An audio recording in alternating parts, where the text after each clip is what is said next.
I'm Nancy Cavanaugh, the author of Always Abigail, and I'm going to take a few minutes today to answer some questions from readers. And the first question that I'd like to answer is about my writing method.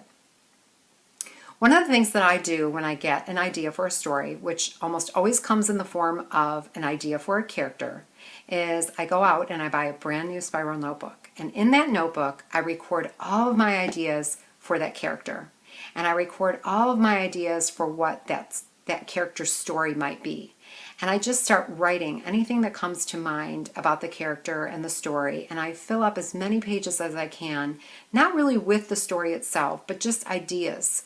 There might be lists and just thoughts and just maybe descriptions. That readers often ask me is about teachers that have been an inspiration to me.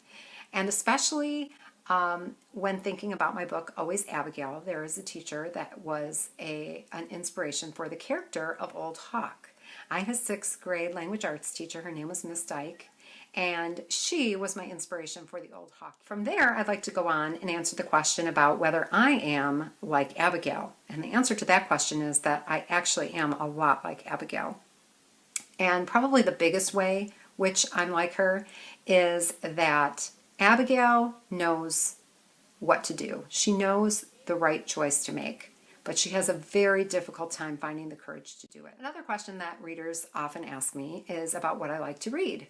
And I love to read realistic fiction. That's my favorite genre.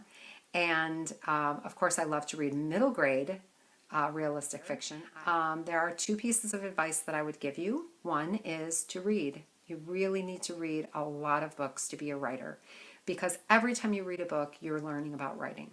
And especially reading books that are the same kind of books that you want to write, it's a good idea, because every time you're reading, you're getting really good examples of things that you should be doing in your own writing. And you're learning a lot about story, and you're learning a lot about characters and about setting and just about language and how it can be used to tell a story. So reading is really my first piece of advice that I would give to would-be writers.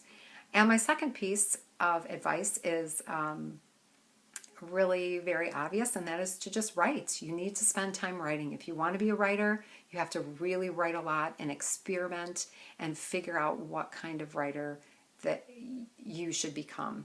So I hope that you have learned a little bit about my book, Always Abigail, and I hope that you've learned a little bit about reading and writing, and I hope I've given you just kind of a little sneak peek into my life as a writer.